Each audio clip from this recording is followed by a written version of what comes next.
Yeah, it's so cold here. I had to turn the heat on in my hotel room, and I don't think I've ever done that ever in my life, turn the heat on in a hotel room. It's cold.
progress. Thank you. I was just going to indicate that I'm going to give a couple of moments for others who are coming into this space to gather. I'm Dr. Stephen Holt, as many of you know, and I chair the Oversight Committee. Thanks for coming in. For those of you who are joining us through a hybrid connection, I am glad you are with us. And especially those who are familiar with us and are familiar with me, you know that 6 o'clock means 6 o'clock. But in light of weather and movements and all that's going on, we're going to give people a couple of minutes before we get going. So if you have not had a chance to either get a beverage or a bite to eat or something like that, please feel free to do that. Maybe some popcorn, something like that. We'll get going here in just a moment. And thank you for your patience.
Everyone, it is a few minutes after 6. Recording in progress. Welcome to the Oversight Committee meeting for January 2023. I'm Dr. Stephen Holt, and I have the privilege of chairing this committee. We've been at this work for a little bit.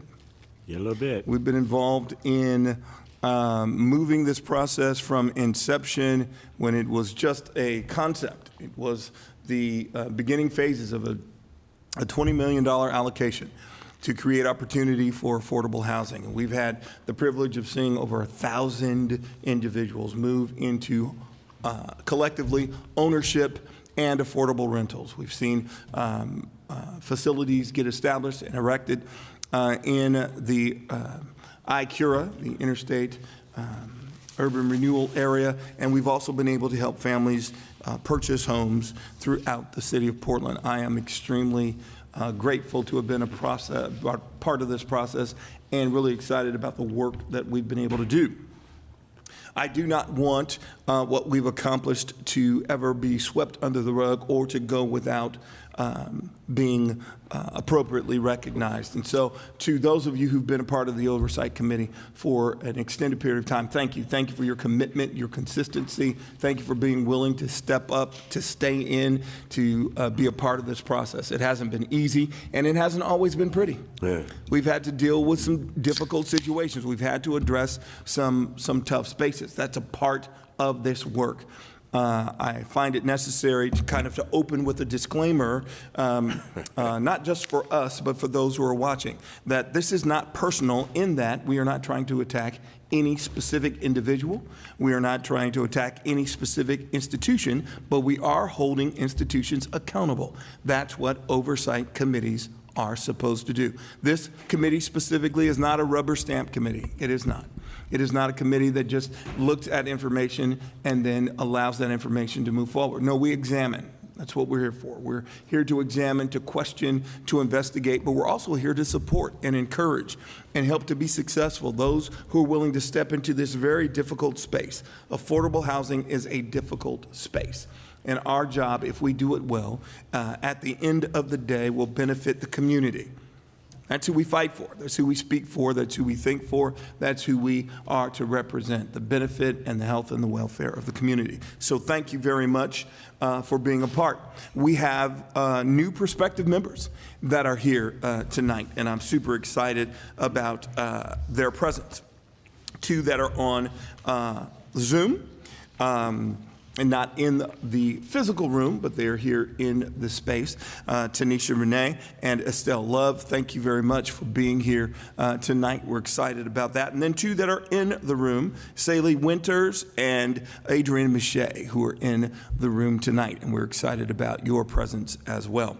And to the other Oversight Committee members, I appreciate you being here. And I will allow you to acknowledge yourself by stating your name for the record. And we will do so by starting with those who are remote, those who are online first. And you can just go for it. I won't indicate or give you a prompt. Sorry. Hello, I'm Tanisha, and I'm here as a perspective to be on the committee, and I'm just glad to be here. Hi, Tanisha. My name is Sheila Holden, committee member. Hi, Sheila. Welcome. Felicia Tripp, committee member. Hi, Felicia. Welcome. Is there any other online? Hi everyone, I'm Estelle. I'm a prospective member. Thank you for allowing me to be here and listen in. Hello, Estelle. Good to see you. And we will go around the table and announce your presence. Thank you. Hi, I'm Gabrielle Mercedes Bolivar. Hi, Gabrielle. Good evening, I'm Virgie Ruiz, committee member. Good evening, Miss Virgie. Thank you. Thank you. Ben, committee member. Good evening, John. Welcome into our space. We've got quite a bit to cover, and this year is going to be what last year was, a pretty busy year. We have got some new opportunities that we're going to be reviewing and talking about. And so thank you for participating in the process. For those of you who are catching it for the first time, you can go back and review. You can look at the meetings that have been captured. One of the things that was important for us is to create an equitable process, and in that equitable process to create access so that people could either come and be physically present or could at some other time capture what has happened. Transparency is extremely important. If we're going to do this work, we need to do it appropriately and do it correctly. So you can check out the work that has happened with the Oversight Committee that is online on YouTube, I believe. So before I turn it over to our interim director, I believe, Ms. Goodlow, you had some information that you wanted to cover.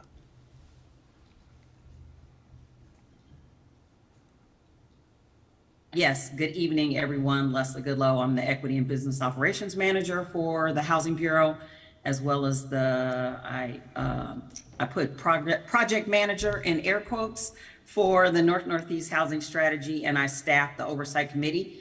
I am obviously not there tonight. I usually am there. I'm in Minneapolis. So I wanted to start off this evening with a few words about a person that without him, we would have had no preference policy. Matthew Schabold, and he didn't know I was going to do this, so he's probably going to try to choke me when he sees me the next time, or at least give me some few choice words. But Matthew is leaving the Bureau, going to work for the governor with her housing policy, which we are very grateful for her choice of people to work with.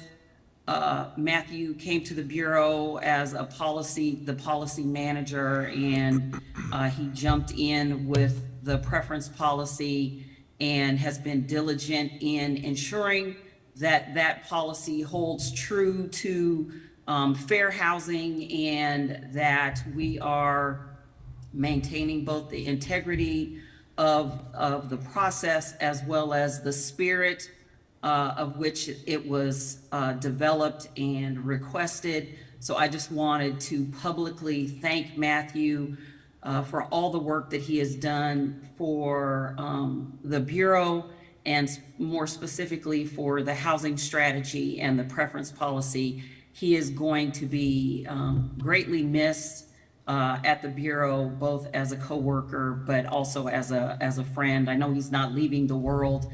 He's just going to Salem, but wanted to publicly acknowledge him and all the work he's done to support the housing strategy. So thank you so much, Matthew, for all your work.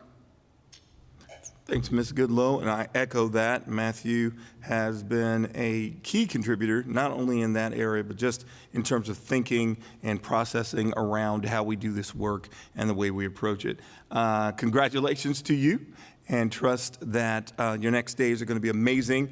I'm sure you're going to be very instrumental in the governor's office. It has been fun working with you. Look forward to doing some other things together.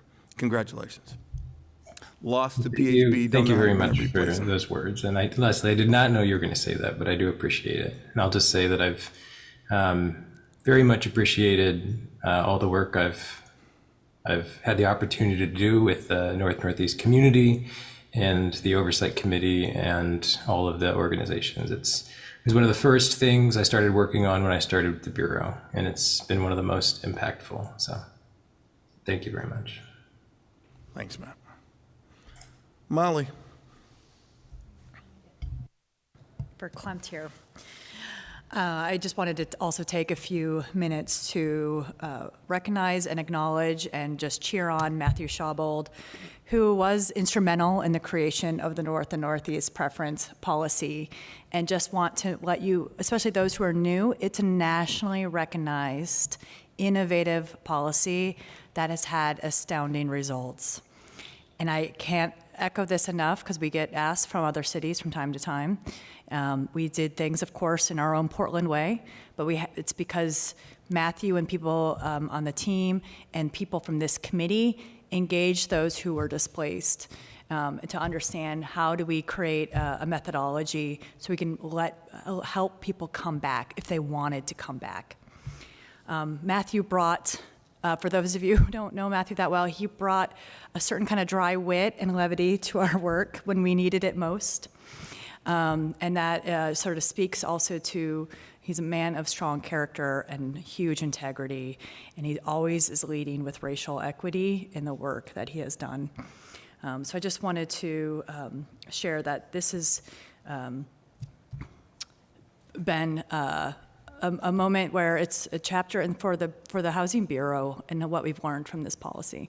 So Matt, you will forever be tied to the work of being able to have hundreds of units and hundreds of homes available for preference policy families. So good luck in your work at the state. Hopefully you can expand this work in other communities, and don't forget about us. Thank you. Thank you very much, Molly.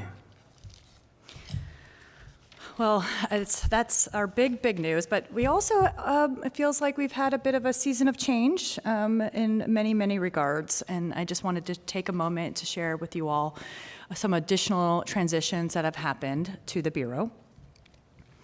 The first is that we have been reassigned to a different commissioner. So for those of you who didn't know, we were reporting to Commissioner Ryan for the last 2 years, and with elections, there's often opportunities for some reshuffling. In addition to, we have one new commissioner at the city council level As we know, as many of us know, the voters also passed charter reform.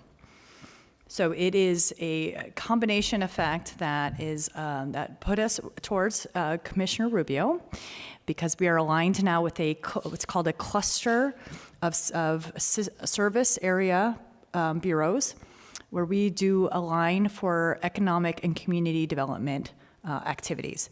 So we are being aligned in this cluster with Prosper Portland, the Bureau of Development Services, and the Bureau of Planning and Sustainability.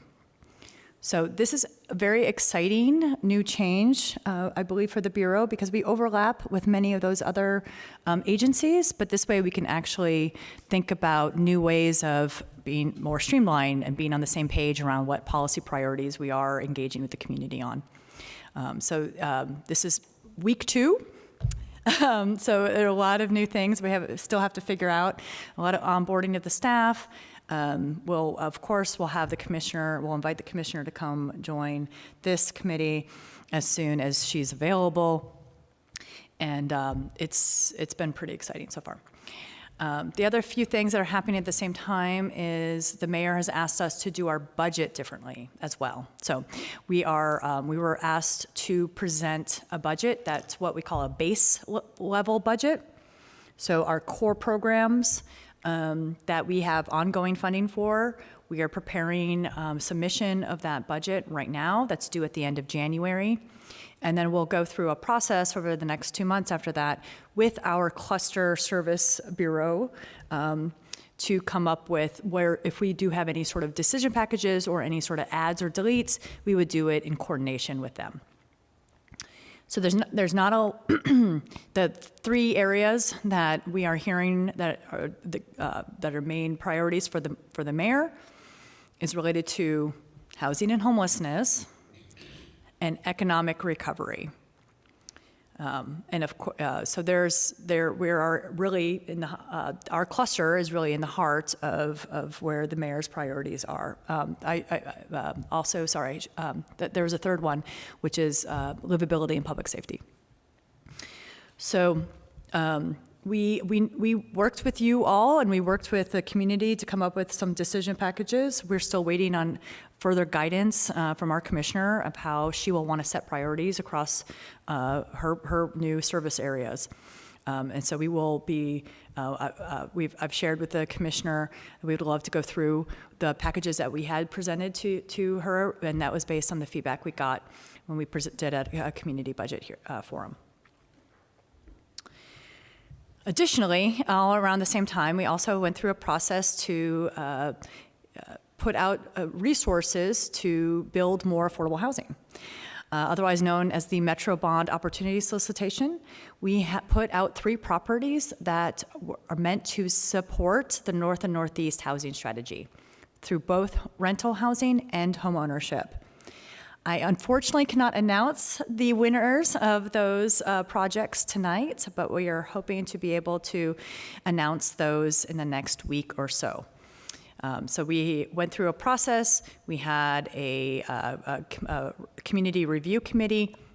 A few of you here tonight were on that committee, and I am pleased to share with you all that we were in the middle of a commissioner transition at the same time as that process was concluding, but I was able to get very quick approval from both commissioners, and they want to do a joint press release, and they're very excited to do this kind of cooperative announcement with Metro as well.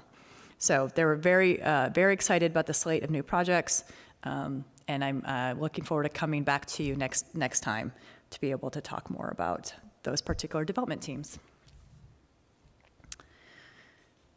And last but not least, along the same lines of Matthew's departure, I just wanted to let you all know that our plan is to recruit for Matthew's old position. He was in an interim deputy director position, but he was, while we were in this holding pattern, we weren't able to recruit, we couldn't recruit for his position, but now we will. So I want to let you all know that is a very high profile and very important position in the Bureau. As you see here today, what kind of impact that position and that person can make in the community. So just want to make you all aware that we will be recruiting for that position. Okay. Well, thanks, Molly. Did you want to at all mention some of the special meetings we've been having with some of the service providers to address or to continue to address some of the challenges within affordable housing? Yeah, especially for those of you who are joining us for the first time tonight, I think just a recognition that we are entering into a new phase of our strategy, and that's we have buildings that are in operations, and we are housing hundreds of people, which is exciting, but it comes also with other challenges, and that's how do you build a community while at the same time we have been suffering through a pandemic for 2 years, and we have been suffering from additional need for more security and being able to make sure that our residents feel safe in their own homes. And property management companies have continued to struggle with staffing and having and making sure people are getting the information in a timely way. And so we have been hearing more and more from some of the residents who are living in our preference policy buildings, and they have come to this forum and come to this committee to say we need help. We need a better response, and we need to let our voices be heard.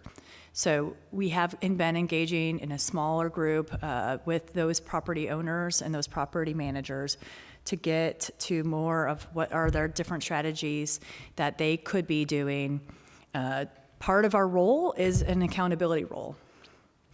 And you'll hear this from Dr. Holt quite a bit. And so we do have staff who work with those different management teams. Like, we want to see an improvement plan. We want to see steps that you're taking. We want to see more intentionality around how you're supporting the residents. So we've gotten plans from each of them. But we know it's going to be more than just plans. It's going to take some deeper investments. It's going to take more stable staffing. It's going to take a broader slate of potentially resources to how to increase the level of potentially security or other measures in our buildings. So since that time, Leslie and I have been trying to get a hold of the folks in the city who work on enhanced service districts. There are people in there. There's a little bit of a staffing shift right now, but what I'm envisioning is being able to at least facilitate some conversations with folks that you may want to recommend if we want to pursue something like that, but they can at least come and share what it's like to start a enhanced service district in other areas of the city. They've got contracted type sort of shared either sort of security teams, or they do some additional like sidewalk infrastructure kind of work, but it really does take a collaboration with the business association and the other, not just neighboring properties. So it will take a deeper engagement and a larger plan, but we want to at least start facilitating those conversations.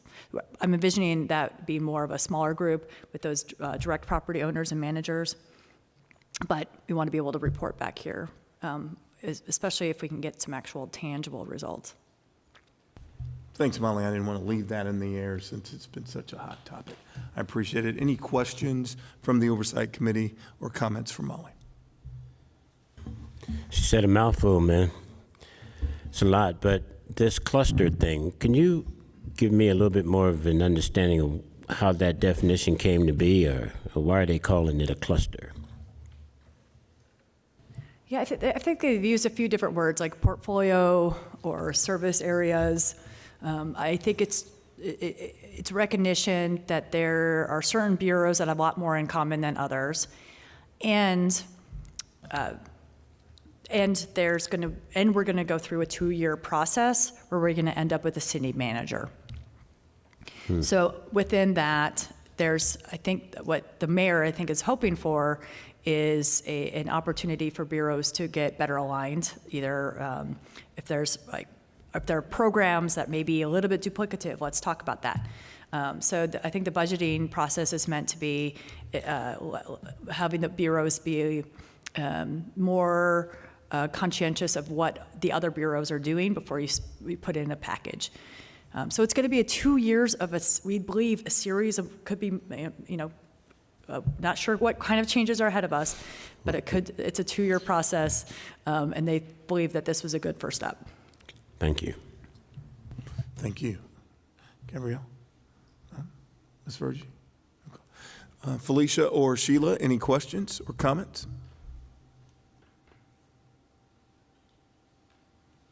Well, thank you, Molly, very much.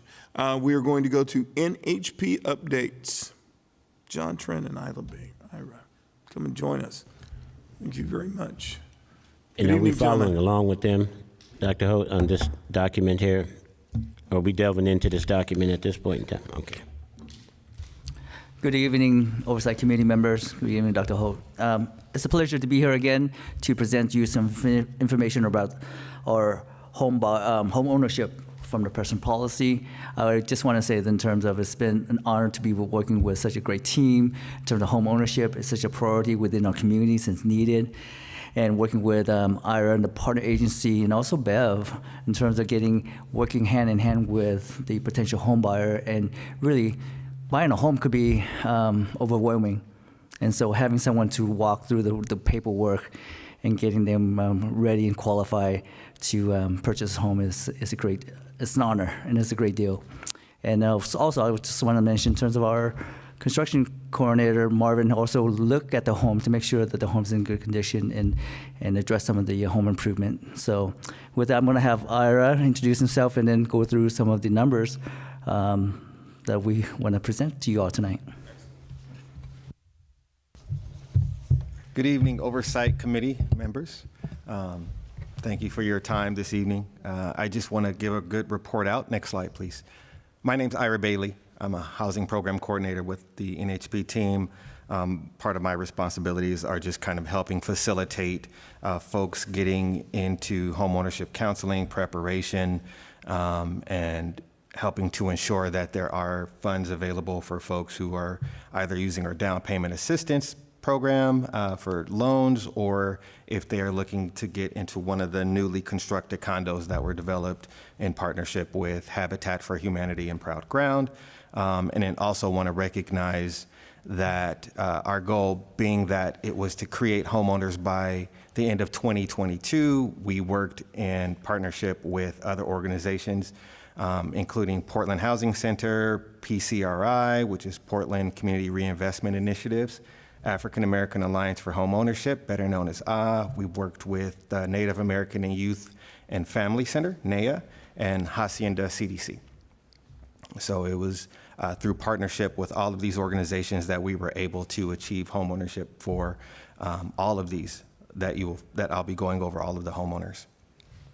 So one thing you might notice if you were here 2 months ago is that, hey, these numbers look really familiar. And that is because between November and the end of December 2022, we had no new homeowners, unfortunately.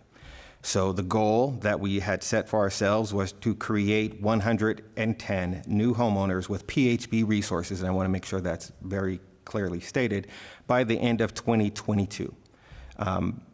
Resources that were dedicated specifically for the preference policy, unfortunately, we were only able to support 107. So that's it's not nothing, but it was not the goal. So I can talk into some reasons why we fell short, but I will do that if questions are asked. Why did we fall short? I do want to say that we helped more than the 110 if we include all resources that were available, as well as just those folks who were able to purchase with no subsidy at all, but would not have been able to do that without counseling and education provided by our partners. So we were able to help identify 121 families or get them to become first-time home buyers. Some of them purchased without resources because they were over income. Some of them, unfortunately, were able to inherit homes because of family passings. We couldn't control that. And the reality is some folks purchased and they just disappear. So it's hard for us to track who actually purchased because they just stopped communicating. With resources, we were able to help roughly 54 families purchased within the North-Northeast area, strategy area. 38 of those purchased with PHB-funded resources. 16 were able to purchase with Prosper Portland-funded resources. The difference between the two is that Prosper allowed for higher incomes, so we were able to help families up to 120% AMI. 2 families purchased in the Lentz neighborhood tax or neighborhood area. 20 families were able to purchase citywide, outside of Lentz and outside of the North-Northeast strategy area. 12 families purchased in the Olin project, which was completed in 2019, I believe. 11 families were able to purchase in the Kenton Commons condo development, phase 1, and 8 families have purchased in Kenton Commons, phase 2. Next slide, please. So the race and ethnicity demographics of the 107 homes purchased, one family, and these are all self-identified numbers. One family identified as Native American or Pacific Islander, 3 identified as multiracial, 1 as Asian, 4 as Hispanic, 7 as white, and 91 or 85% of those families identified as Black or African American, which is the big reason why we were able to have and why we did have the preference policy, because we wanted to help those families who were historically in the area and were displaced by city action be able to come back. And so you can see by these numbers, we were able to hit that target pretty much. Next slide, please. As far as AMIs or average incomes per household, 29 families were between 81 and 100. As you can see, 44 families fell between 61 and 80. And so that just kind of represents or says that a lot of families or most families needed to be a little bit above average income to be able to afford in the Portland area. But we were able to help families through Habitat for Humanity, which helps families up to 60%. Be able to purchase, and that's thanks to the condos that we created with Olin and Kenton, phase 1 and phase 2. Or if it was a larger family, able to purchase within the city, a single family home. So that is our update. Are there any questions? Would you like to just highlight? And 107 homeowners is worth celebrating. Yeah, man, I was about to give him some kudos. That's a big deal. You can breathe now, bro. You know, 3 out the league ain't that big a deal, we missed it by 3. We hate Yeah. that we missed it, but 107 homeowners is a big deal. Yeah, From we ain't mad 0 at you. to 107, that's a big deal. Yeah, so man. I want to highlight that. Yeah. I'll let you all say that. I didn't want to be like, yay. Yeah, and you'd that's be like, all well, right. but you I'll missed pat you on the it. head, on the back, wherever you want to be patted, you know. And I know that we're not done, so Right. I'll let you address it. Oh, so yes, we are not done. We still have resources that are allocated specifically to the preference policy. We have resources that are specifically tied to the interstate corridor urban renewal area, and we have resources that are allowed for citywide usage. And I would like to say we have 1 or 2 shoppers right now who have been awarded DPALs and are looking for homes. So, Cool. Thank you. you're welcome. It's excellent. Any other questions from the Oversight Committee? Oh, Leslie, hand raised. Thank you. Yeah, I just wanted to add in the celebration is that about 60 of those homeowners or new homeowners purchased during the pandemic. Wow. So it is miraculous, and that even with everything that was going on in the world, that we were still able to assist folks to become homeowners. And so it is a double celebration, and kudos to IRA, PHC, our whole home ownership team, and our partners that even with the world going crazy, we were still helping people to become homeowners. So I couldn't go without saying that and adding that as additional information. Thank you very much. Felicia, I see your hand up. Thank you, Bishop. Ira or John, with rising interest rates, are you seeing that impacting the current buyers? Yes. So one of the things as a program coordinator that I get to do is talk to our community partners, even those outside of the ones that are strictly tied to the preference policy. And the increased interest rates have kept people out of the market. So one of the things that slowed things down was the high jumps in home prices. And then unfortunately, as those home prices slowly started going down, interest rates jumped up significantly. So folks are needing to afford more, even at the same price point that they would have been, say, a year ago. That those payments are jumping up several $100s just in a 0.25% or a 0.5% raise in the interest rate.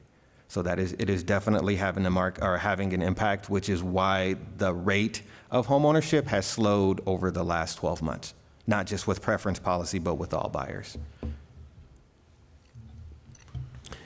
Got any asset left over? Is there a surplus of asset as a result of this, or is there a stockpiling of in any kind of way, or in other words, do we have any asset that's? Are we sacrificing asset as a result of that, or do we have a stockpile of it? Are you referring to like down payment assistance or? No, actual homes. Homes. Yeah. So we do. There are some homes that are still available. Let me go back here just to make sure I have that number right. So the Kenton Commons, which we developed, were to have 30 homes. There's about 11 homes still available, somewhere around there. Yes, 11. Okay. And so those are still empty and available for purchase, but we are not forcing folks to take those units. And so there are 2 people who are kind of slotted for those units. One person is working with a lender to get approved and working to submit an offer. Another person wants the unit, but they're still working with Proud Ground and Habitat to become mortgage ready. Outside of those 2, we have made 2 offers to folks who we have on our internal wait list of about 300 to take those units. And the folks have either tried and weren't qualified or declined flat out or just didn't respond to our request. And then the pipeline of folks that are currently in counseling with Portland Housing Center, we've also made an extra effort with them to offer those units. And so the folks that are in counseling that haven't made the offer are just declining those units. Okay. Thank you very much. Felicia, did you have any follow-up to your question? Nope, that's all. Thank you very much. Thank you. Oh, thank you. Thank you. Appreciate it. Thank you for your report. Thanks, guys. We'll now go to our preference policy update. Matthew and Divisha.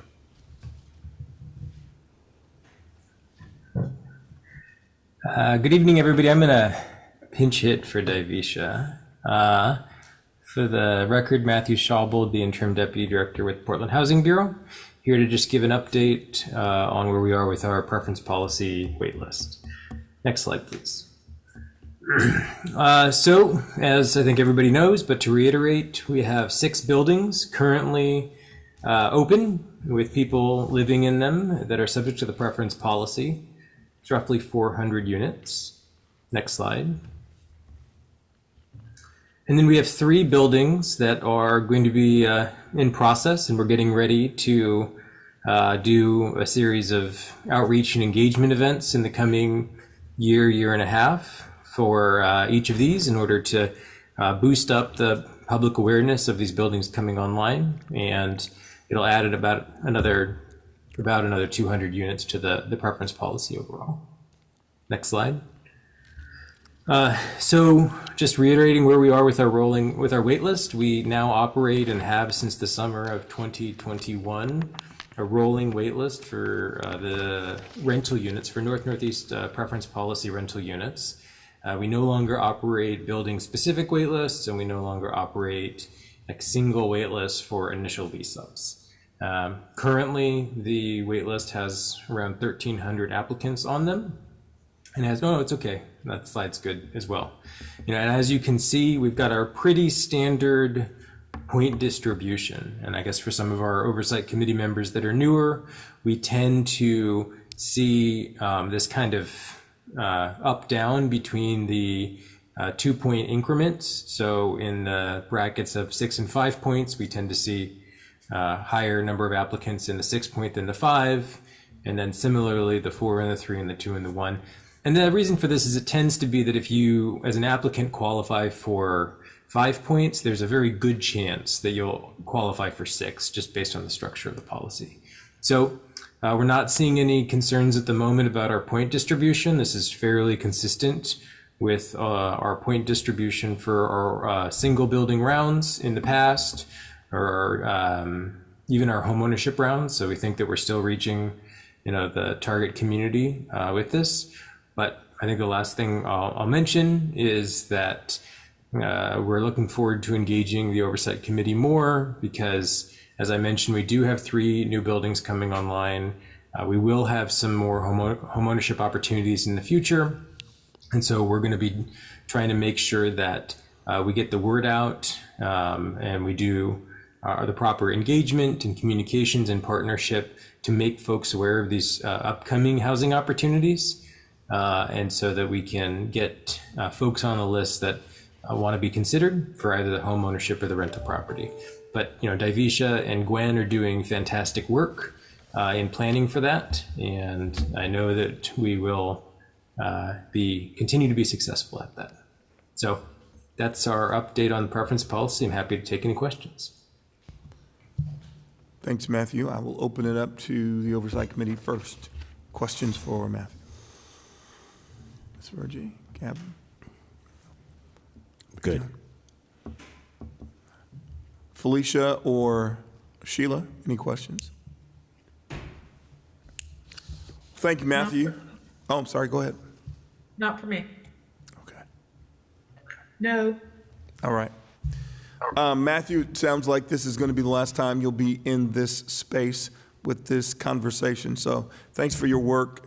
I'm looking forward to, as I said earlier, what the future holds for further engagement and connectivity. Thank you, Dr. Holt. Swing the bat, man. Thank you. And you'll see me again, just in a different role. Awesome. Okay. The next item on the line, I want to thank those who've been waiting around. We're 17 minutes past our time, but it is Albina 1 and the presentation from Albina Vision Trust around this particular property. I've had a chance to see this presentation on a few occasions, and the opportunity and the vision is significant. So Albina Vision Trust, and who are our presenters tonight? If you will announce yourselves. Hi, I'm Carly Harrison with Evelyn & Company, the developer for the project.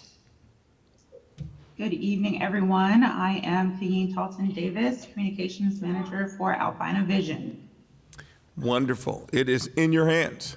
And you've got 30 minutes to present, and then if you take that entire time, we're planning to have some questions, or there may be, or there may not be, but entirely into your hands. All right, well, thank you. Well, let's get started. So again, good evening, everyone. Happy to share this information with you and the progress that's being made towards Albina 1. We could move into the next slide. Introducing Albina 1, the vision is to anchor the revitalization of Lower Albina through much needed affordable housing, set the stage for intentional diversity and inclusion in the central city, broaden wealth building opportunities, and serve as one of the bridges in the district between past and future. This is our team, and the team includes Albina Vision Trust, represented by our Executive Director, Winto Johannes, Evelyn & Co., as you've met, Carly Harrison this evening, Lever Architecture, Chandra Robinson, Colas Construction, Alex Colas, and Portland Opportunities Industrialization Center and Rosemary Anderson High School, represented by Joe McFerrin. Next slide. Just to give an overview, what we're really looking at doing is honoring what was, what happened, and what could be. As you see in the maps on the bottom of the slide, two aerials that really kind of juxtapose what used to be the community here in Lower Albina versus what it looks like today. And so as we are looking at this area, we want to look into healing ourselves and the community, reconnect to the river, build places to live, work, and play. And some of the very important points of that are integrating arts in the process and the product as we do outreach and communicate within the community. And then definitely being intentionally remarkable. Next slide. Looking at the Albina Community Investment Plan, and so this was a look around really all of Albina and looking at some of the values that were important to people within the Albina community and looking into what needed to be incorporated within Albina 1.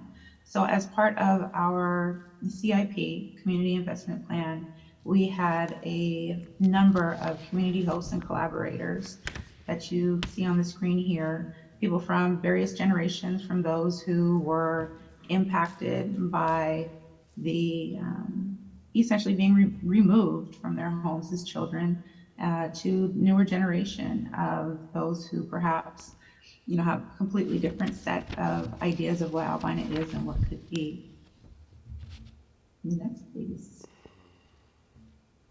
And so getting into some of what we heard within the feedback from the community, you'll see that we really broke it down into 5 different categories. And those categories were a sense of belonging, a rich variety of public spaces, wealth built within the Black community, access to nature, and shared social support. And so everything that you see on this slide, and I know the text is really pretty tiny to glance over, but all of this feedback was from community members. And that feedback came not only during our workshops. We held 18 workshops during which we had some very specific Black spaces, but also in emails and just kind of conversations throughout the 18 months that we were doing outreach and engagement. So it was a wide variety of voices within the community and a wide variety of feedback. Next slide, please. And so specifically on the community outreach, community investment plan, 3 years of intensive community engagement to create community investment plan. We engaged 550 plus Portlanders, 18 community workshops, and 6 Black community spaces focused on engaging and celebrating the Black community. And just as a note, the community outreach began before the investment plan. So there was a number of activities and conversations that happened as Albina Vision Trust itself was forming. And so that was, definitely within not only Albina Vision Trust, but in creating the investment plan, and then from the investment plan, really connecting even deeper within the community with a broader range of voices. And so into that development for Lower Albina, we'll evaluate outcomes based on the following 5 community identified priorities. And those are wealth building opportunities, sense of belonging, access to public spaces, access to nature, and shared social support. And a note on shared social support, it's not something that we hear often as the term, but that is often things like, being able to ask your neighbors for support, having people who feel like family close to you, spaces that are that can be used by the community, and that there's community looking out for each other within those spaces. Next, please. Looking at the overall layout, this is the Albina Community Investment Plan's idea of what the kind of zones might be within Lower Albina, of ranging from private to public. And you see there's quite a variety of different spaces within this. And this is just really to orient everyone with where we're talking about for Albina 1. And Albina 1 is located in that bright green space. Next, please. And so as you see, that's where the site is. It's right on Flint and it's between Flint and Wheeler, right behind the Paramount Apartments. And the Paramount Apartments used to be a hotel, which was one of the very few places that Black travelers could come and rest and stay. And so the historical importance of the Paramount Apartments really kind of links to what we're looking at with Albina 1 and the future of the building. Next, please. So getting into the description and amenities. So we're looking at a 7-story wood framed building above a concrete podium, 94 units of affordable housing. And so we're having things like laundry room, room and package delivery, community room, community kitchen, flex spaces, really all of these kind of things that make a place feel like home and a space feel like community. And this also includes outdoor spaces, play areas, community balconies, and a courtyard. Next, please.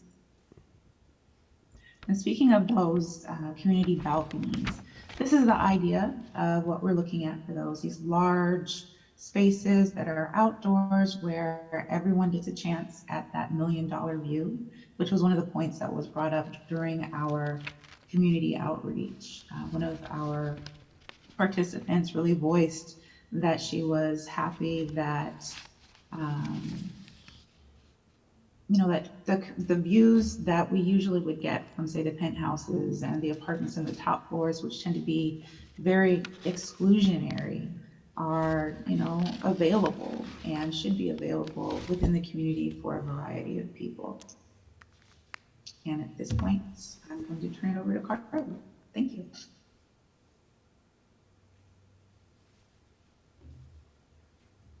Next. And I can take it a couple more too. So with the community room porch, this is really just a space outside. Again, a space where people can expand beyond where their lived-in spaces are. A space that is open to the community, that can be used for events, that can be used for just smaller or gatherings for those who live within the building. It's also a way to connect again with the Fairmont Apartments next door, as this is the space we're looking at right now is between the two buildings. Next slide, please. Still having a problem seeing what that is. And then looking at this, as you can see, this really kind of, you see this community lobby, and the community lobby connects the two outdoor spaces, so that there might be something, there might be an event that is held on both of these community porches, where this is the more public facing side. It can span throughout the lobby and then go all the way back to the more private porch area on the north side. These are placeholder artworks. So eventually there will be some different murals within the space, different sculptural elements. The vertical elements that you see on either side of the door that kind of are looking like, that are a bit waved, are screens that would incorporate some additional artistic and storytelling elements as well. Next slide, please. And this is the view from Flint.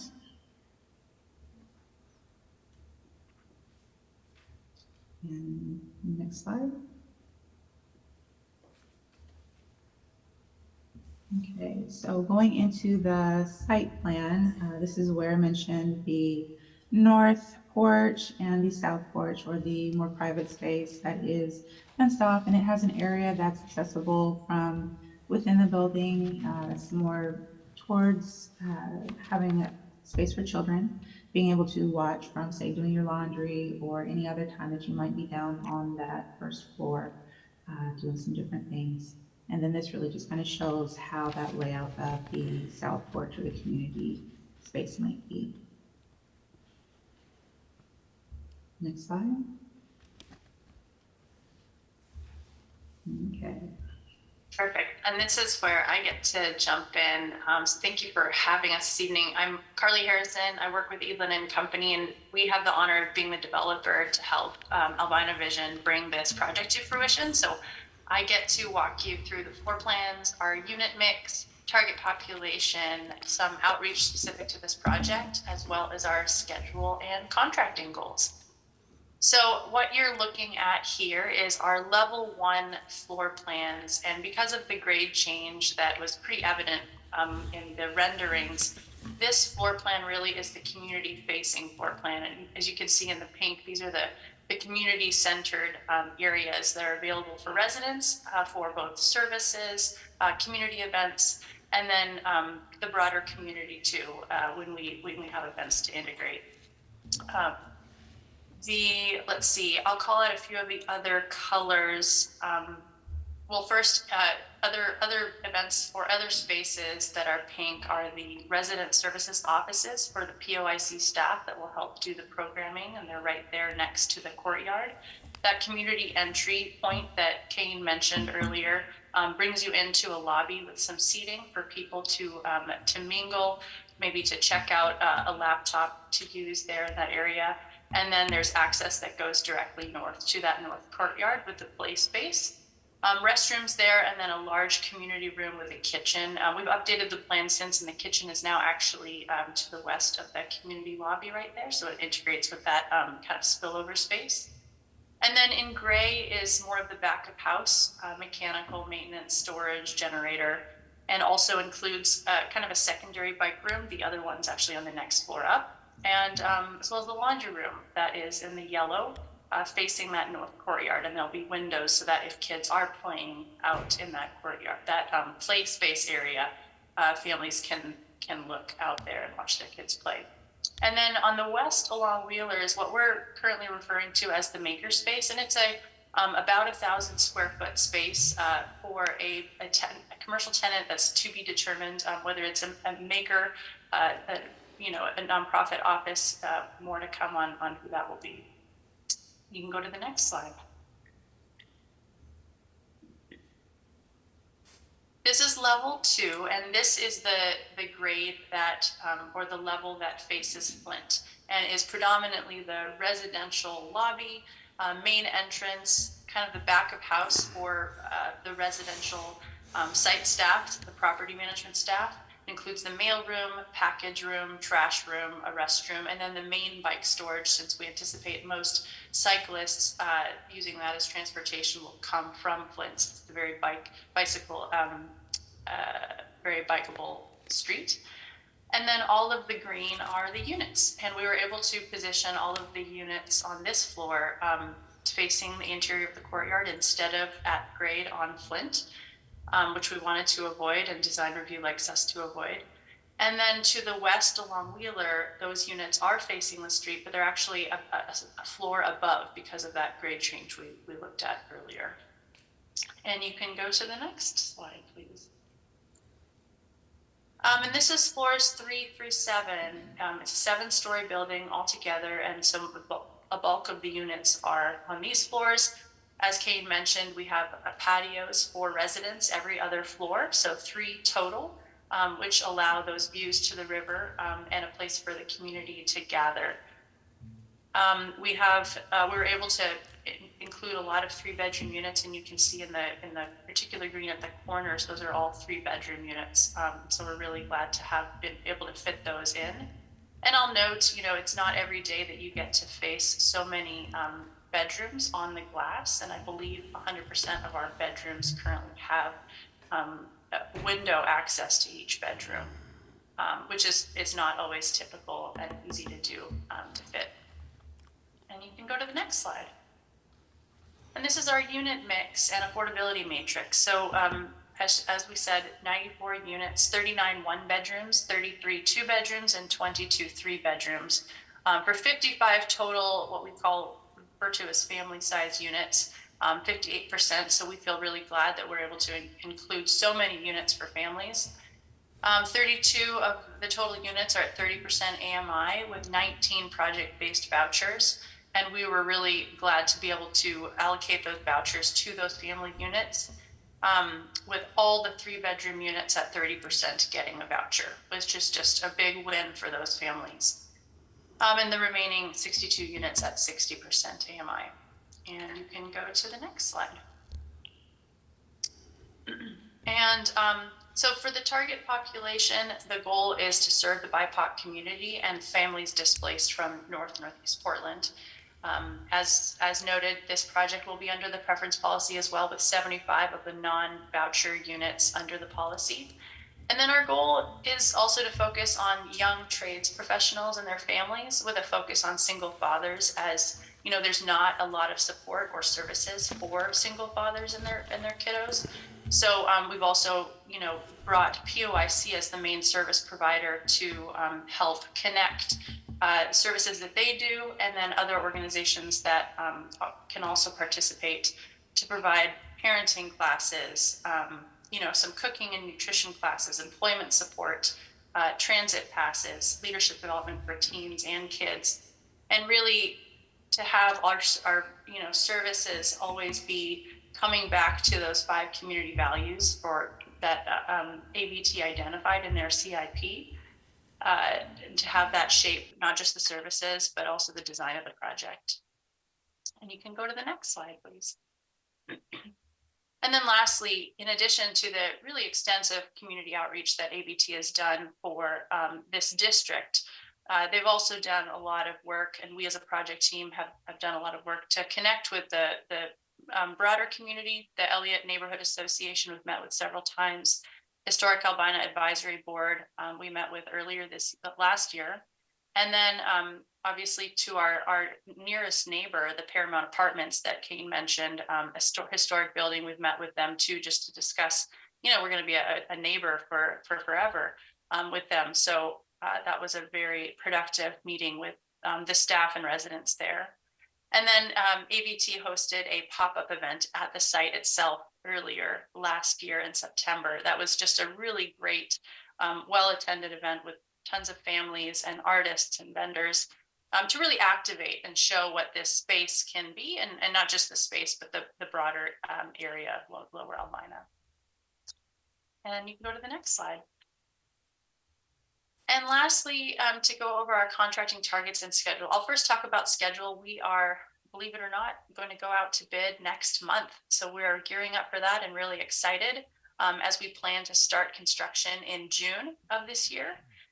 And then with the next milestone being our pre-leasing and outreach, which is anticipated to start in January of 2025, because we'll start leasing in March of 2025, provided that, you know, construction stays on schedule, with construction completion anticipated May 2025. And, you know, if we are able to hit those dates, given the, you know, the supply chain challenges out there, then we anticipate completing lease up by the end of 2025, and hopefully in November of 2025. And as we, you know, are talking through our contracting goals, these are kind of our minimum goals. We hope to greatly exceed these if we can, but our goals are 30% construction costs to co-bid certified firms, with a broader goal of 40% to BIPOC firms, really independent of certification, as that has been really important to the project team and our GC to achieve that goal. As well, a 5% goal to Section 3 businesses. And then for our workforce goals, that 20% of the hours are to apprentices, 40% to minorities, 10% to women, and 20% of new hires to Section 3 individuals. And I think you can go to the next slide, which I believe is done. So we can open it up to any questions anyone has. Well, thank you very much. Thank you for the presentation. Just to clarify, for those who may not know, when you say Section 3, that means what? That's a great question. So Section 3 businesses, I'm actually going to pull it up because it can be a couple different things. It can be where a majority of the business, 51% or greater, are owned by what are considered Section 3 residents, which means low-income residents. It can also be where I think over 30% of its staff are full-time residents or low income staff. And so I think there's a couple different ways of qualifying, but it basically is a requirement to ensure that you are contracting with organizations that directly impact low income communities in their hiring practices and or ownership where that's possible. That can be more of a challenge to find those organizations, but that's kind of the gist. Thank you very much. And I don't know if I just lost it, but I don't think it was communicated that this is the first venture into this space. For Albina Vision Trust? Yes, for Albina Vision Trust. Yes, it is. This is the first, yes, it's the first venture into this space as owners for Albina Vision Trust, the first of hopefully many, and we are very excited about it. Thank you very much. And appreciate the presentation and the opportunity for us to do some interaction. So let me open up to the committee and ask first if any of the committee members that are hybrid have a question about the presentation. So Felicia, any questions or comments? Being a new development team to the Northeast Oversight, how will you prioritize getting up to speed with the preference policy requirements? Yeah, that's a great question. I know it is top of mind for us to be able to work within it effectively too. And, you know, we've had several meetings with other developers that have built projects in the North that are under the policy as well. And then property management staff as well that have, you know, had to kind of implement it to understand the challenges, the opportunities, and how best to make it work smoothly. And so I think we have some lead time, but we're excited to get involved and really hear feedback, understand best practices, if there's improvements to be made to do that.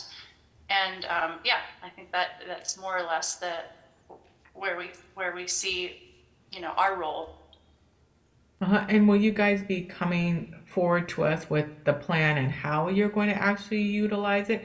The reason I'm asking is in the past working with developers, they have come to us really sometimes finding struggles or challenges, and they bring it to us after the fact, you know. And so if there's a way we can collaborate and work with you in regards to it after all these years of lessons learned, we would be more than happy to assist in that. And so that's why I'm more saying it from that perspective, to really think about actually creating a plan for how you're going to actually use this tool of the preference policy. You hit the nail on the head with exactly how we've been thinking of it. We've still had some time, but actually Winta and I were just discussing this even last week in, you know, in starting those conversations and having a preemptive, proactive plan that really leans on those lessons learned early, very early. So. Thank you very much. Felicia, any other question or comment?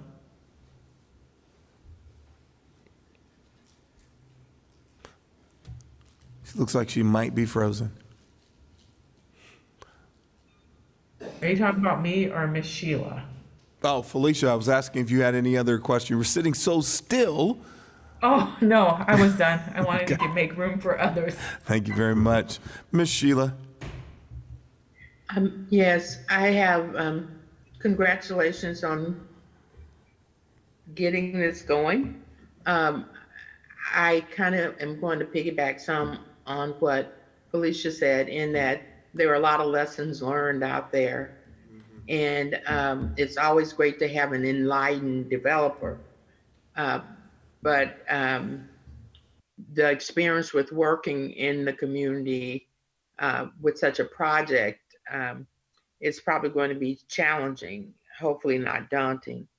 And so being able to work with Kayeen and the other members, and hopefully having done that for that upfront work, you're going to be able to address a lot of the goals that we would have for a project like this coming into the community. My more specific thing, though, at the moment is about the project itself. And based on just some of the information we've had from meetings with people who are in multifamily housing within the system already, I am a little bit concerned. You said the open space, did you say that that's with the southern exposure on the southern side of the building facing south, so that in the summertime that's going to be very hot? Did I misunderstand where? No, that's Go ahead. Go ahead.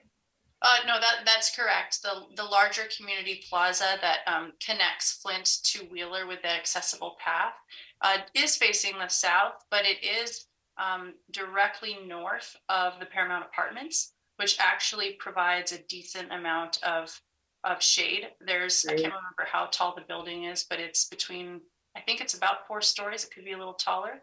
So it's not, and we don't have sun studies in this presentation, but it's not just completely open without some sort of shelter.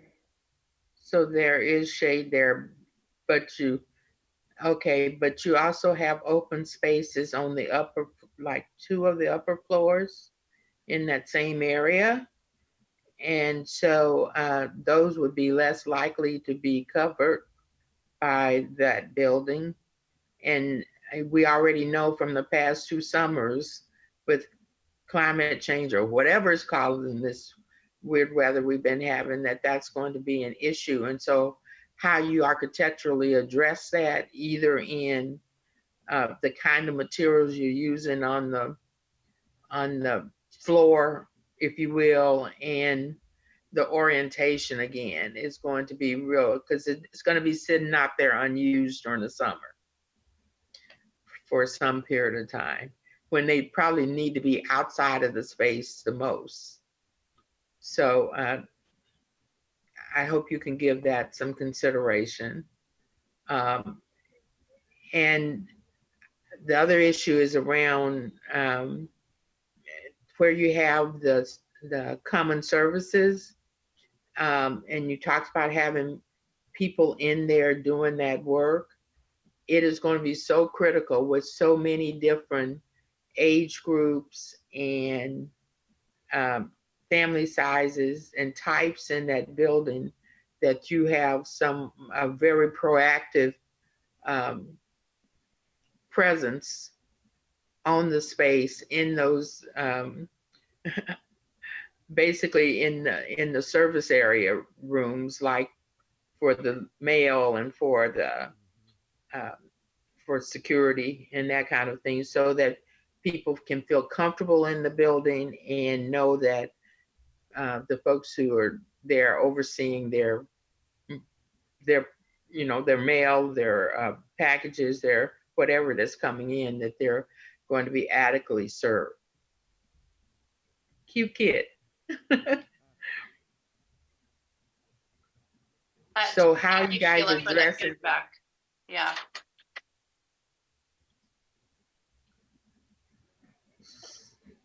So how are you guys addressing that? I know it's something you're building the space for, but who are your partnerships to ensure that you're going to be proactive and stay on top of that piece? It's going to be very important going forward too. Yeah, thank you. Thanks for those points. I think the one about the patios too is one that we're going to look at then with our design team, because I know, as Rukaya has pointed out here, climate resiliency has been important as a driving factor in this project and its design. So we'll look at that.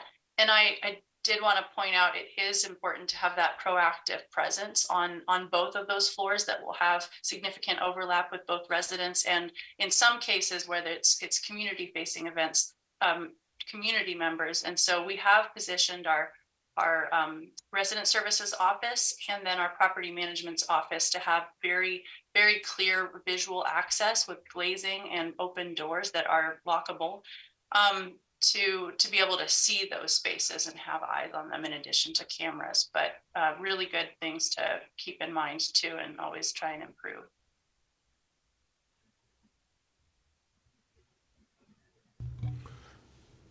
Any further question, Ms. Sheila? No, thank you. Thank you. John, I will go to you. What's the average size of the 2 and 3 bedroom units? Square footage? Yeah, let me tell you. The 2-bedroom units are approximately 750 square feet, and the 3-bedroom units are about 905 square feet. Oh.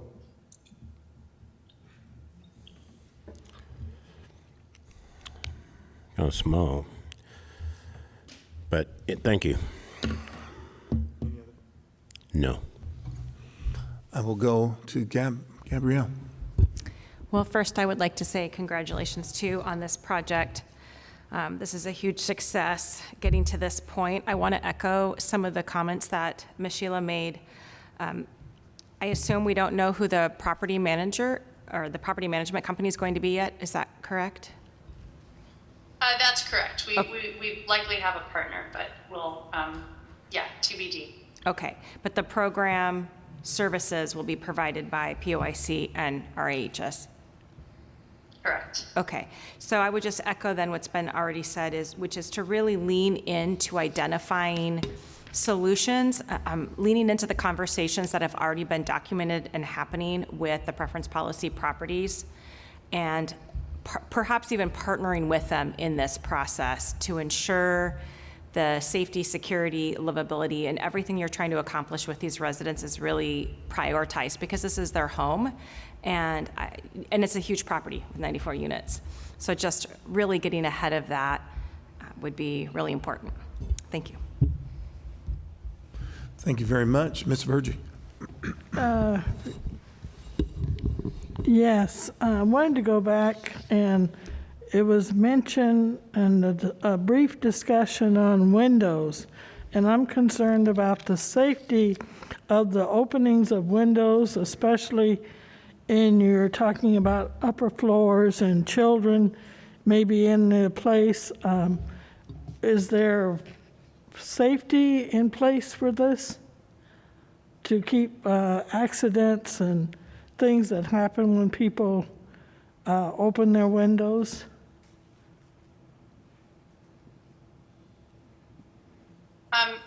Yes, do you mean if they can open too far? Right.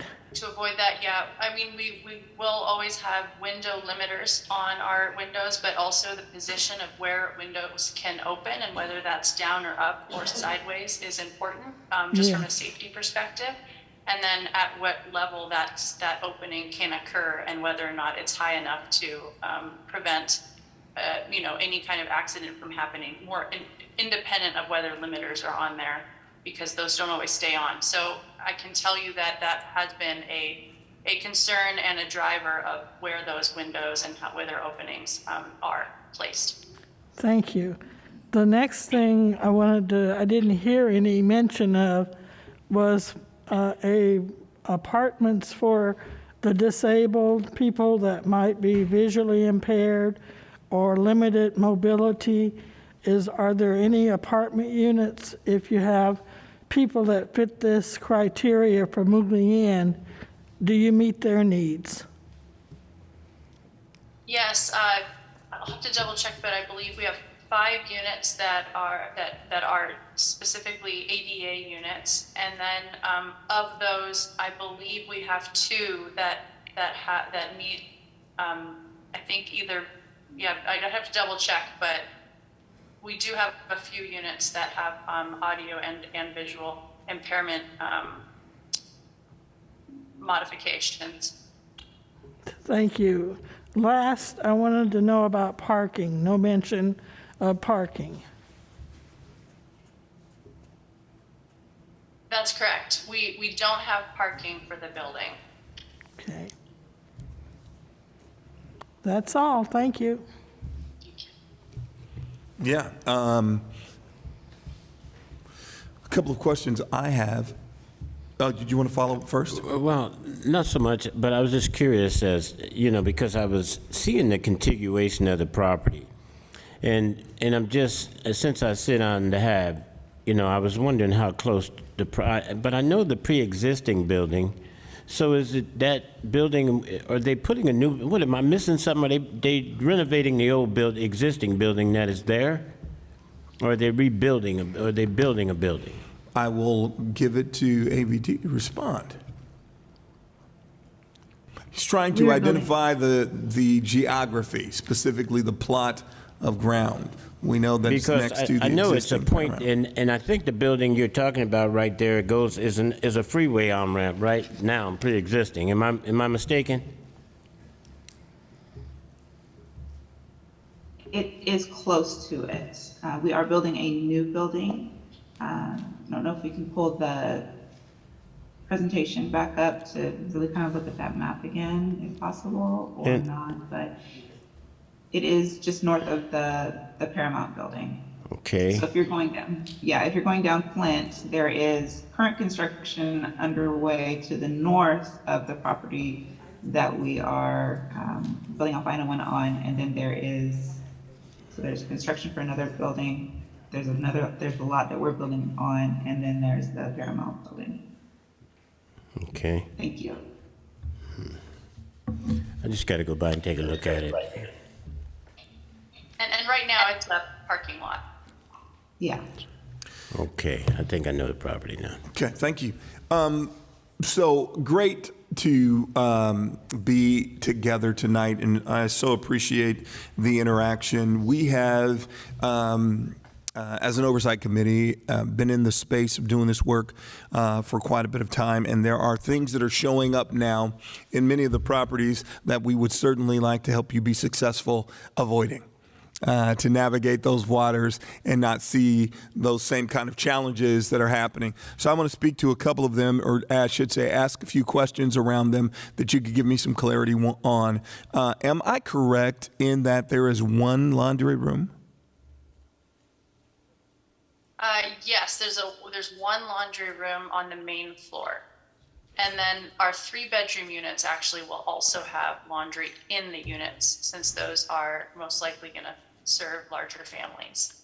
Okay. Because that was going to be the next question with, has it been anticipated how many people will be using the laundry space with 94 units, but you've just alleviated, I don't know the number. Maybe you can tell me, how many 3-bedroom units are there? 22 Okay. units. Okay. All right. How many machines will be in the laundry space? Do you know? Let's see. I believe we have 14 and I want to say 15 between washers and dryers. It's TBD exactly, and then we'll have some double stackers in there to accommodate more. And we are basing the sizing of this laundry room and the machines in there on some similar projects, kind of on a per unit or really bedroom basis. But yeah, we'll definitely take feedback. Are they going to be card, or is it going to be cash, or how will they be? Most likely we'll have machines that allow for both, because that tends to be most convenient if they can be both card and cash or coin. Absolutely. Part of the feedback that we've heard, that there's, disparity that it creates if it's either or. So that's great. Concerned about, that's just a concern in my mind, just, how many people will be accessing that. The fact that it is a frequented space. I like the fact that it's on the main floor where there is opportunity for kids to be playing, parents to be able to watch. But it leans back into that whole management of people in the space, and really having a property manager who is proactively engaged. And that's one of the main problems that we're having in many of the buildings, is the property management are not proactively engaged, or there's such high turnover with property management that's happening. So just a flag on that. And then was I also did I capture that recycling and trash is only on one floor? We have trash chutes and recycling chutes on every floor. Okay. And then we have a trash room on the main floor that they all drop down into. And I will note that on level 2, where some of the units are in connection to the residential lobby, they'll just have to walk their trash down their hall to the trash room itself. But everyone else in levels 3 through 7 will be able to put their trash down at trash chute. Okay. Okay. Yes. Go, John. Are there going to be elevators in the building? There will be. There's 2 elevators that are on the east side near the residential lobby that will, so it's both convenient for those entering the building, but also convenient for those going to the laundry room, as it brings you down, within 5 feet of the laundry room entrance. To continue around the trash, is that area going to be locked and kept with a key for residents, or? Yeah, on the upper floors, there will be, I'll have to check the plans, but the trash rooms themselves that include the chutes, I don't think they'll need to be locked because anyone getting up onto those floors will have a fob access to get them on those floors from the elevator. And then on the main floor where the trash room is, that also may not be locked specifically because they'll need key card access to even get in that hallway. Access has been top of mind for the design team to make sure that it's controlled with key card access in all areas, notably those where there could be community members also coming during open hours and going, so that we can maintain private and secure space. You speak to the very next thing that's in my mind. One of the things that's been happening in the other buildings is doors have been left propped open. People have been allowed to come in. We have individuals that are doing things within the property that you shouldn't be doing. And it's a massive concern. And so one of the reasons why I was asking whether or not if you're going to have chutes, if that area is locked, just because of safety issues and the fact that there's so much that's happening in the properties already, and kind of being in it, thinking about those, solving the problems that potentially are going to come in advance. That's great feedback. Thank you.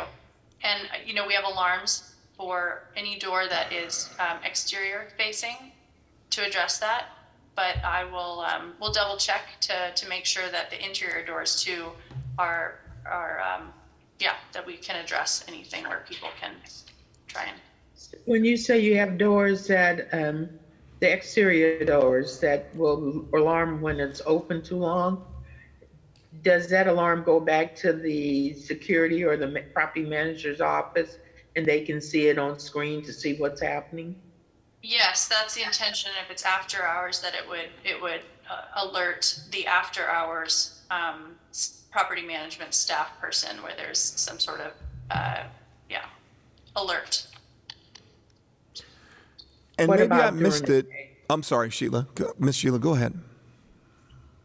No, I just asked. She mentioned that the alert would happen at night, but what about during the day?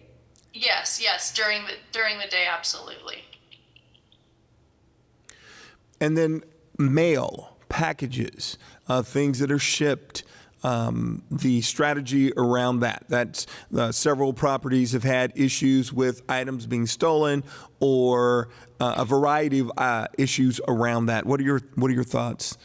It's a great question, and we are addressing both the desire for flexibility in package sizing and really what room accommodates those packages via a package room that has not just particular key code access, but also has cameras, so that if you get an alert on your phone, whatever it might be, or you're called by the property manager, you can come put in a code and pick up your package, but there is a camera that is recording who is picking up what package to make sure that the right packages go to the right people. And that's a third-party company that manages that piece of it. And that is in lieu of doing what's called package lockers, which are a little bit harder to adjust to size. Say in 5 years' time, people start having smaller packages instead of bigger ones or whatever it might be, or there's a greater frequency. So that's a solution that a lot of projects are trying to do, just to be able to be more adaptable in the future. Okay, thank you very much. Gabrielle? Have a couple follow-up questions. Another question is, how will tenants be engaged in building community? For example, advisory, tenant representation, coordination around events, summer holidays, access to the community room, and thinking about that, because we've also heard a lot of discussion around lack of access and a lack of security around those spaces. And then another question would be, a big problem is around the resident service coordinator and turnover. So how are you going to be recruiting? Are you thinking about that now? Representation matters. Who you have in the building, who is working with the individuals, how they respond to the tenants, because again, this will be their home.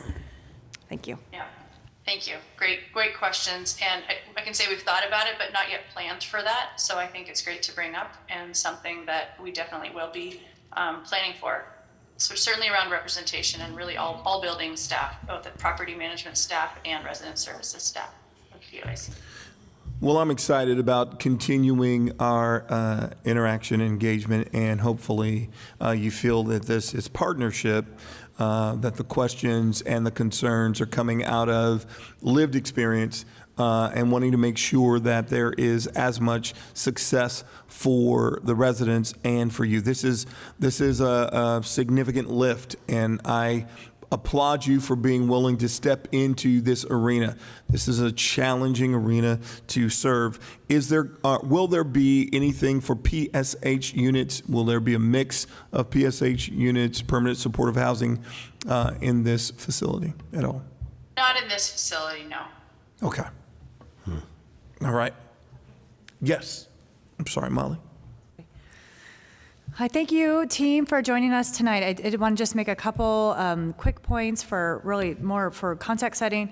As we all recall, we had the really horrific heat dome event a couple years ago, which resulted in over 70 people dying in Portland. So I just wanted to let you know that Portland Housing Bureau at that time, within a month of that event, changed its policy around air conditioning. I know there's a lot of maybe some of your questions are related to quality of life in these heat moments. So we know that this particular project is getting additional funds from Metro Bonds to help support air conditioning components and systems. The other thing I just want to mention, this what has been really crucial about this project is this powerful team that you guys have developed, and just wanted to applaud you all on working so closely together. Just wanted to recognize the PHB staff as well, who work really closely and hand with this development team. As a first-time owner and developer, there's a lot of lessons learned. This is where you get the firsthand figure out that building affordable housing is a very complex set of technical issues that you're going to be embracing. I just would encourage you both to keep working alongside one another through an ownership component somehow, because that's when really rubber hits the road. Really challenging legal and policies that need to get into place as you support residents and do the community building. You want to have the staff be able to focus on the community building and not on just trying to set up systems. So just wanted to make that other quick comment and advice to you all, and thank you for joining us tonight. Thank you very much. I look forward to ongoing engagement and seeing you in person as we continue to do this work. Okay, we're going to go to public comment and open the opportunity for public comment. Dr. Holt, I don't know what agenda you have, but I was going to cover the the annual report. report. Yep. Yes. Yep. Thank you, sir. You bet. Thank you. And just for the committee's knowledge, the Albina One project will be back. We will have them come about twice a year until the project gets leased. So you will see them again probably in the fall to give us an update on where things are. That will be after construction has begun, and hopefully they will have their property management company in mind, and we can talk through some of the things that are important with training property management companies around the significance of the preference policy as they move forward. So that being said, it's that time of year again, and we have the duty to make a report to council this spring. And so just wanted to walk through with the committee and with our new committee or potential new committee members that have not been fully approved yet, but thank you all for being here tonight, all 4 of you. We, as part of the charter, the committee is required to do an annual report to council. That usually happens in either late March or early April, based on when the data is available. Contracts with our community providers, they're not required to give last quarter data until the latter part of January. So we need that information to do a full calendar year of information. So that being said, we will be getting information from PHB on our 4 goals. First one being retaining homeowners, which is our home repair grant and loan program. The MWESB information of the folks providing those home repair services, and then the housing asset preservation program, which was started out of a recommendation from the Oversight Committee with as a pilot program, and now it is an ongoing program to assist homeowners with passing their houses on to their family members and assisting with wills and legal information. So that will be included. Second is information that you already received tonight with additional data. So our 107 homeowners, and then the demographic data for all of our preference policy home buyers, including the sizes of the houses, the average house sales price, and then the development status, where we are with the units that are in development, and then the new project that will be announced, the Cary Boulevard. We'll have a little information about that project.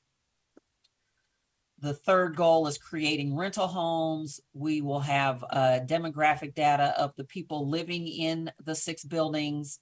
If any rent assistance was provided through any of the ARPA funds or any programs that we were running.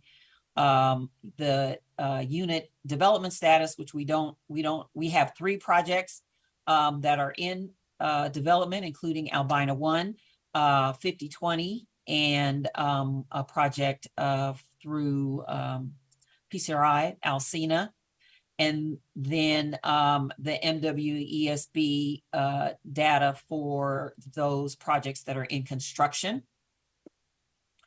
And then 4th goal is land banking, and then the status of the sites, which by the time we do this report, all 3 will have been, one is in development and the other 2 will have been awarded as projects.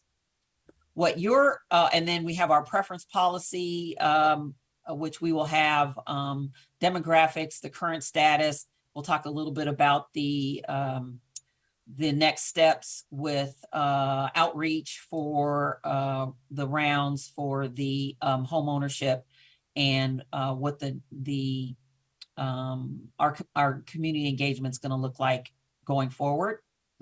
And then the sections that the committee will need to provide some narrative on, Dr. Holt usually writes an opening message. We will have a summary of the year, so things that the committee covered in the course of 2022, opportunities that the committee sees for 2023 or going forward, and then any conclusions or next steps that the committee wants to put forward to the to city council.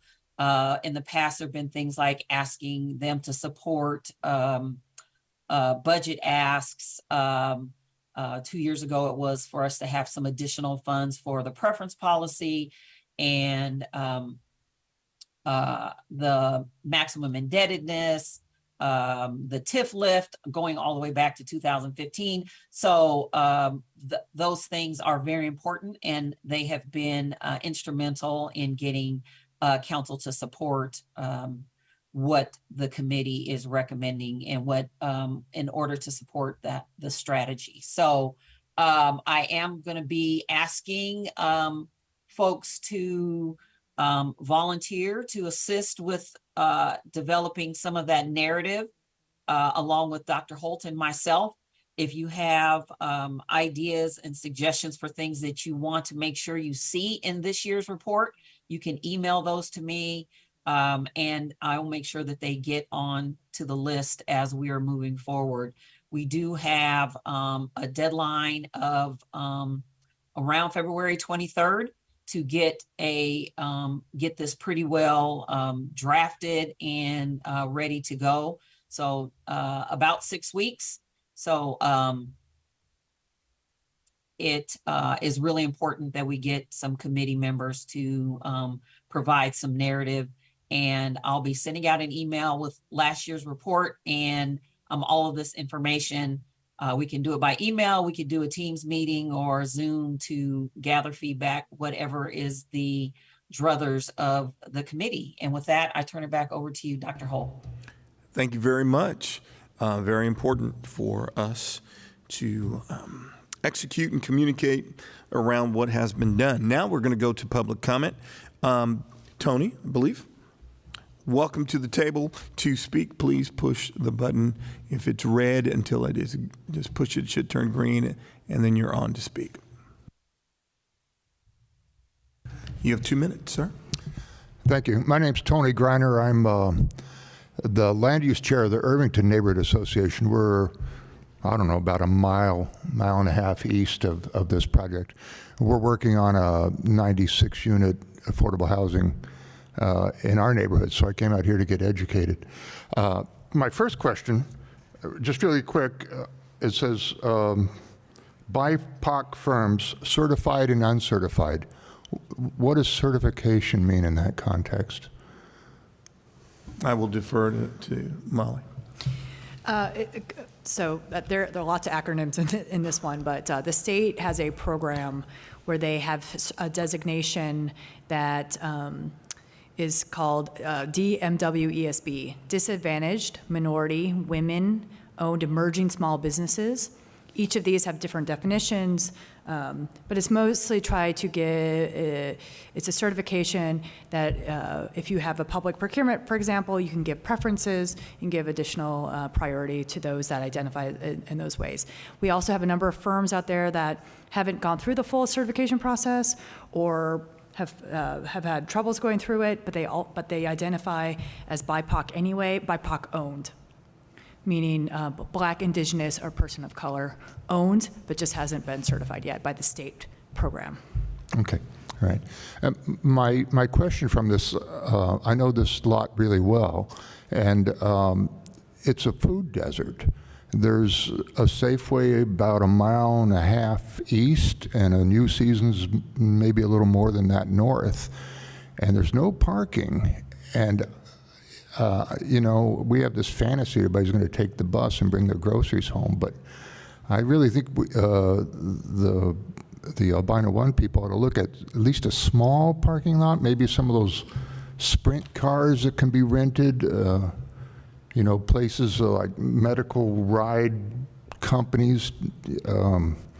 I deliver Meals on Wheels, and I know sometimes when I got to walk 5 blocks to deliver my meal, I'm not happy, you know, and that sort of thing. So I didn't even see a parking lot there, much less for the residents. So that's something I think you guys should bring to their attention. Thank you very much as you go. Thank you. Okay. We appreciate that. Thank you all. Thank you. Now, I believe on our Zoom platform, is it Etta Asaman? Is that correct? Are they still there? Okay. Yes, Did I pronounce your name close to correct?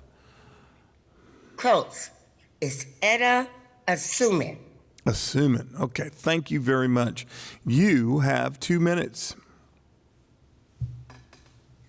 Okay.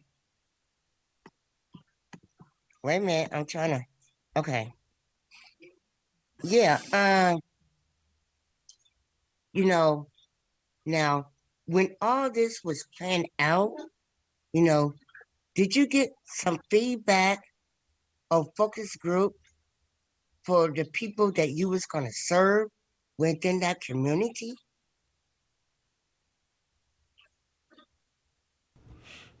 Is that Hello? is that a question to the Oversight Committee? Is that a question to Albina Ms. Vision? Etta, I'm not sure if you came on late, but Albina One in the beginning of their presentation gave a fairly good description of the community engagement that they did in developing the project, and we can send you that presentation if you would like a hard copy. It will be available on our website, but we can mail it out to you if you want to get us your mailing address. We can send you the hard copy. Yes. Perfect. Any comment, Miss Etta? I believe that, yeah. Now, what size are their, what size of their apartments? Like 800 feet or 900,000? Or is it just small? That information will be in the document. So. I'm sorry. Like. No, you're fine. No, it's fine. You're yes, fine. We do have the average size. I believe they said that the 2 bedrooms were around 700 and the 3 bedrooms were around 900. They did not specify the 1 bedroom units, but we can get you all of that information. It's in their presentation. So we will print out a hard copy and mail it to you. If you could just reach out to us with your mailing address, we will get that for you. Yes. Yes, but thank like you. I said, this is my first meeting, so, I'm, trying to catch up. We're glad Well, you're welcome. here. We're happy glad you're here. here. Thank you very All right, much thank you. for leaning in and paying attention and staying with us in the process. We want to make sure that you get everything you need, All right. so you understand the process or all that's going on. Thank you very much. We're going to go to Kimberly Horner. Miss Kimberly, are you there?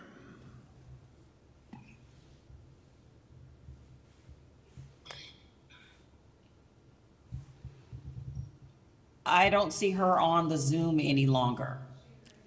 She's gone. Okay. Any I other? think so. All right.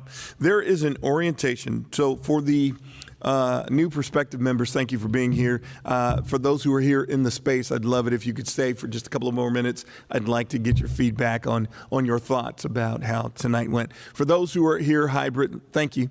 Thanks for being a part. We are planning an orientation, so expect the information to be coming soon. My anticipation is that you will be fully ratified as members of the Oversight Committee. I couldn't imagine it not happening. So, are there any other things, anything that I missed before I wrap up?